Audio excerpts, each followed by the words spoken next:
لیکن یہ کہ اس وقت جو عالم عرب پر صورتحال پیدا ہو گئی اس میں ہمیں کیا کرنا چاہیے، پاکستان کے جو حالات ہیں ان میں کیا مشورے ہیں، اب میں ان چیزوں کے بارے میں آپ سے چند باتیں عرض کروں گا۔ پہلی بات تو یہ ہے کہ مشرق وسطیٰ کے مسئلے میں اس کے پس منظر کو سمجھ لینا چاہیے۔ ہمارے بہت سے احباب جو ہیں وہ فوری طور پر وقتی صورتوں کو، جیسے کہ حالات و واقعات ہوتے ہیں، صرف انہی کے اعتبار سے رائے قائم کرتے ہیں، چیزوں کا پس منظر جو ہے نگاہوں کے سامنے رہنا چاہیے۔ اس صدی کا ایک مختصر سا نقشہ ذہن میں رکھیے۔ یہ 20ویں صدی کے آغاز کے وقت، جسے ہم پورا کہتے ہیں مڈل ایسٹ، بلکہ صرف مڈل ایسٹ نہیں، پورا شمالی افریقہ سلطنت عثمانیہ کا حصہ تھا، خلافت عثمانیہ۔ لیبیا، الجزائر، مصر، پورا حجاز، یمن، پورا عراق، شام، اور یہ شام ہی کے حصے ہیں در حقیقت، اردن اور لبنان، یہ سب یہ شام عرب، عراق عرب، یہ پورا علاقہ خلافت عثمانیہ یہ اس کا حصہ تھا۔ پہلی جنگ عظیم میں انگریزوں نے عربوں کو بغاوت پر آمادہ کیا، غداری پر آمادہ کیا، انہوں نے خلافت عثمانیہ کے خلاف بغاوت کی، بیج بوئے ان کے دلوں کے اندر نفرت کے، ابھارا انہیں کہ تم ترکوں کے غلام کیوں ہو، تمہیں خود حاکم ہونا چاہیے، تم کھڑے ہو جاؤ، ہم مدد کریں گے، تم بغاوت کرو، تم ان ترکوں کے خلاف ہماری مدد کرو، ہم تمہیں آزاد کر دیں گے، تم اپنے پاؤں پر خود کھڑے ہو جانا۔ یہ بہت ہی ہمارے لیے دردناک المیہ ہے اس پہلی جنگ عظیم کا۔ کرنل لارنس جیسا شخص، برطانوی استعمار، اور اس کے نتیجے میں عربوں نے بغاوت کی۔ اور اس قدر دردناک بات آپ کو بتا رہا ہوں، میں پہلی مرتبہ جب سن 62 میں حج کے لیے گیا مدینہ منورہ میں، ابھی وہ ریل کے انجن کھڑے ہوئے تھے۔ یہ ترکی کے زمانے میں، سلطنت عثمانیہ کے زمانے میں بغداد سے مدینے تک ریلوے لائن تھی۔ یہ پورا ایک عالم سلطنت عثمانیہ، صرف سلطنت نہیں، خلافت عثمانیہ، پوری ٹرینیں جو ہے ترکوں کی اڑائی گئی، ہزاروں ترکوں کو شہید کیا گیا، یہاں تک کہ صحن حرم میں شہید کیے گئے سینکڑوں ترک۔ یہ جرم تھوڑے نہیں ہے، معمولی نہیں۔ آج جس کی سزا مل رہی ہے، معلوم ہونا چاہیے کہ وہ جرائم کون کون سے تھے۔ اب بھی جو لوگ گئے ہیں انہوں نے دیکھا ہوگا، ترکی کا قلعہ موجود ہے اوپر پہاڑی کے اوپر، حرم کا جو سب سے بڑا دروازہ ہے باب ملک عبدالعزیز، اس کے سامنے ایک لائبریری ہوتی تھی، اب تو غالباً وہ بھی گرا دی گئی ہے، اس کے پیچھے پہاڑی پر ترکوں کا قلعہ ہے پرانا، اس پر توپیں موجود تھیں۔ جب بغاوت ہوئی ہے، جو حرم میں آئے ہوئے تھے ترک فوجی، ظاہر بات ہے نہتے، وہ تو نماز پڑھنے آئے ہوئے تھے، ان کو وہاں ذبح کیا گیا ہے، اور ترکوں نے اپنی توپیں استعمال نہیں کی کہ کہیں بیت اللہ کو کوئی اذن نہ پہنچ جائے۔ بہرحال یہ غداری ہوئی ہے پہلی جنگ عظیم کے دوران، اور نہ صرف ترکوں کے، عربوں نے کی ہے۔ جیسا کہ میں نے کہا تھا، دو ہیں سب سے بڑے مجرم روئے ارضی کے اوپر امت مسلمہ کے طبقات۔ ہمارا پنجابی سپاہی بھی جا کر انگریزوں کی مدد کر کے ایلن بی کو قبضہ جو لے کر دیا بغداد کا، اس میں ہمارے مسلمان پنجابی سپاہی بھی شامل تھے۔ یہ خون چکاں باب ہے ہماری تاریخ کا اس صدی کا۔ لیکن اس کے بعد سلطنت عثمانیہ کے ٹکڑے ہو گئے، چیتھڑے ہو گئے۔ ایک انگریز نے لکھا ہے، یہ جملہ ذہن میں بجھا ہوا جملہ، کہ تاریخ میں یہ بات ثبت ہو جائے گی کہ ایک انگریز نے اس سلطنت کے ٹکڑے کر دیے کہ جو عمر فاروق نے قائم کی تھی رضی اللہ تعالیٰ عنہ۔ یہ پورا عالم، یہ تمام علاقہ کس نے فتح کیا تھا؟ یہ بات ہاتھ بدل گئے تھے، پھر ترک آ گئے، خلافت عثمانیوں کے پاس چلی گئی، لیکن یہ سلطنت تو حضرت عمر رضی اللہ تعالیٰ عنہ کے زمانے سے چلی آ رہی تھی۔ اس کو ایک انگریز کرنل نے، اور اس نے بغاوت میں آمادہ کر کے عربوں کو اور ترکوں کے پیٹھ میں چھرا ڈھپوا کر ان کے ذریعے سے اور ٹکڑے کر دیے۔ لیکن جب جنگ ختم ہوئی، اب انہوں نے کہا کہ اب ہمیں آزادی دیجیے، تو اب انہیں معلوم ہوا کہ غداروں کو دنیا میں کیا ملتا ہے۔ ٹکڑے کر دیے گئے۔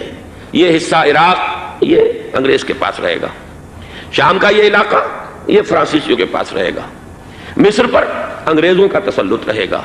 لیبیا اطالویوں کے پاس رہے گا،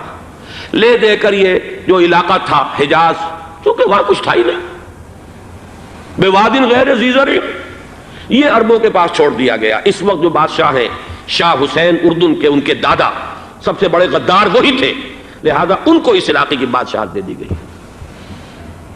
اس کے بعد نجد سے ایک تحریک اٹھی ہے، وہ سعودی جو خاندان ہے وہ نجد سے اٹھا ہے۔ نجد میں اس وقت کچھ بھی نہیں تھا، وہ تو صرف ریت کے تودے تھے اور کچھ بھی نہیں، لہذا ادھر کسی استعماری قوت کو دیکھنے کی ضرورت ہی نہیں تھی۔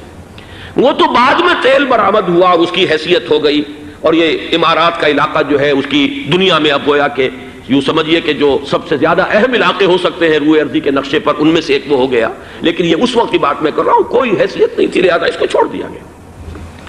یہ ہے تاریخی پس منظر، یہ لکیریں جو کھینچی گئی ہیں، یہ ایک ملت اسلامیہ کو جو قومیتوں میں تقسیم کیا گیا، پھر نعرے لگوائے گئے المصر للمصریین الشام للشامیین، اب شامی ایک علیحدہ قوم ہو چکے ہیں، مصری ایک علیحدہ قوم ہو چکے ہیں، عراقی ایک علیحدہ قوم ہو چکے ہیں۔ یہ ساری تقسیمیں استعمار کی پیدا کرنا ہے، اس کا کوئی تعلق اسلام کے ساتھ نہیں۔ اب ضرورت تو اس بات کی تھی کہ استعمار کے پنجے جب یہاں سے کچھ ہٹے،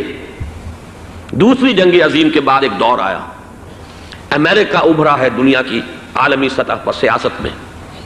اس کے ہاں کچھ آزادی کے تصورات تھے، اس نے بھی سپورٹ کیا۔ برطانیہ کمزور ہو چکا تھا، وہ اتنے بڑے علاقے کو اب ہولڈ نہیں کر سکتا تھا، ہندوستان بھی آزاد ہوا، پھر یہ کہ اور دوسرے علاقوں سے بھی اس کو پسپائی اختیار کرنی پڑی۔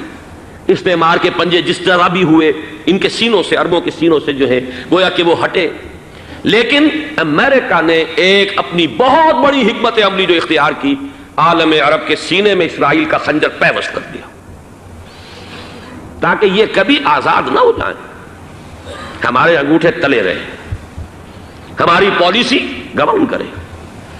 یہ استعمار کا دوسری جنگ عظیم کے بعد جہاں برطانوی استعمار، فرانسیسی استعمار رفتہ رفتہ یہ ہٹنے شروع ہوئے، صدر ناصر نے انگریزوں کو اٹھا کر پھینکا میڈیٹرینین میں اور دوسرے جگہوں سے، الجزائر نے آزادی حاصل کی فرانس سے، اطالویوں سے جو ہے لیبیا والوں نے آزادی حاصل کی، یہ ہو گیا، لیکن ایک خنجر پیوست کر دیا گیا اسرائیل کا سینہ عرب میں۔ اس صورتحال میں ظاہر بات ہے کہ ایک تو بڑی آئیڈیل پوزیشن تھی کہ پورا عالم اسلام متحد ہو، لیکن وہ تو بہت دور کا خواب معلوم ہوتا ہے۔ علامہ اقبال سے بڑا کوئی نقیب نہیں ہے ملت اسلامی کی وحدت کا، ایک ہو مسلم حرم کی پاسبانی کے لیے نیل کے ساحل سے لے کر تابخا کے کاشغر، لیکن انہیں بھی اپنے لیکچرز میں کہنا پڑا کہ اس وقت جو صورتحال ہے پورے عالم اسلام کی ایک وحدت بن جانا تو تقریباً ناممکن نظر آ رہا ہے، اگر کسی طرح ایک common wealth of Muslim nations وجود میں آ جائے تو بھی بڑی کامیابی ہوگی، لیکن اس سے بھی پہلے یہ تو زیادہ آسان تھا کہ عالم عرب ایک وحدت کی شکل اختیار کر لے۔ یہ تو ایک قوم ہے، اکثر و بیشتر ایک نسل یا زیادہ دو نسلیں کہتی تھے، شمالی افریقہ میں بربر نسل بھی ہے، باقی تو سب عرب ہے، یہ پورا عالم ایک نسل، ایک زبان، پورے اتنے رقبے کے اوپر بولے جانے والی ایک زبان، یہ تو ایک ہو جائے۔ افسوس یہ ہے کہ اس کا ایک ہو جانا، ایک شخصیت ابھری تھی جو مذہبی مزاج کی شخصیت تھی،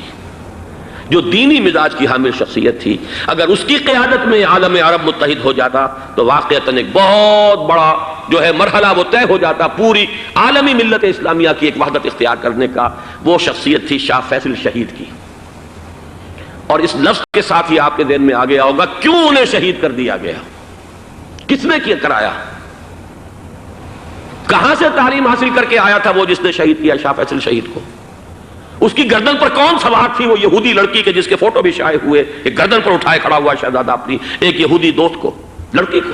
اور وہی ہے کہ جس نے جا کر پستول سے شہید کیا ہے۔ جہاں اچھی طرح جان لیجئے، جیسے بارہا میں نے عرض کیا ہے کہ حضرت عمر کو شہید کرنے والا کہنے کو ابو لولو فیروز تھا، لیکن اس کے پیچھے پورا ایرانی نسل پرستی کا جو پورا پس منظر ہے، اسے تو ہر شخص جس کی ذرا بھی نگاہ جو ہے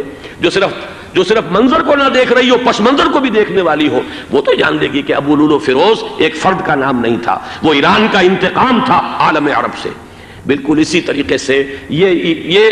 امریکی استعمار کا ہتھ کنڈا تھا، اسے محسوس ہوا۔ شاہ فیصل مذہبی مزاج کا شخص یہ ابھر رہا ہے، اور یہ شاہ فیصل کی حکمت عملی کا ذرا آپ اندازہ کیجئے۔ لاہور میں سمٹ کانفرنس ہوئی، اس میں وہ آئے، سب سے ٹاورنگ پرسنالٹی پورے اس وقت عالم اسلام کے اندر شاہ فیصل کی تھی، اور وہ گویا کہ ایک بہت ہی جس کو کہا جائے کہ ایک بہت ایلڈرلی، ایک بزرگانہ ایک شخصیت جو ہے، اور انہوں نے اپنے دولت کے دروازے، عرب میں وہ مشہور تھے کہ نہایت خسیس اور بخیل انسان ہے، اس لیے کہ وہاں وہ خرچ کرتے تھے حساب کتاب کے ساتھ، لیکن ان کے خزانے کھلے ہوئے تھے عالم اسلام کے لیے، ادھر بھی مدد ہے، ادھر بھی مدد ہے، ادھر بھی کام ہو رہا ہے، ادھر بھی کام ہو رہا ہے۔ پھر انہوں نے تیل کا ہتھیار استعمال کر کے ایک دفعہ امریکہ کو دن میں تارے دکھا دیے تھے، لہذا ان کا ہٹایا جانا سین سے یہ امریکی استعمار کے لیے لازم تھا۔ اب لے دے کر رہ گئے کون؟ سیکولر مزاج کے لوگ۔ پہلی اٹیمپٹ جمال عبد الناصر نے کی، ناکام ہو گیا۔ قذافی صاحب نے کوشش کی کہ وہ ان کی جانشینی حاصل کر لے، ناکام ہو گیا۔ اب ایک تیسری شخصیت صدام حسین کی، ملحد ہے، اسلام سے کوئی سروکار نہیں، باس کا فلسفہ، سیکولرزم پلس عرب نیشنلزم، یہ اصول ہے، لیکن یہ ہے کہ یہ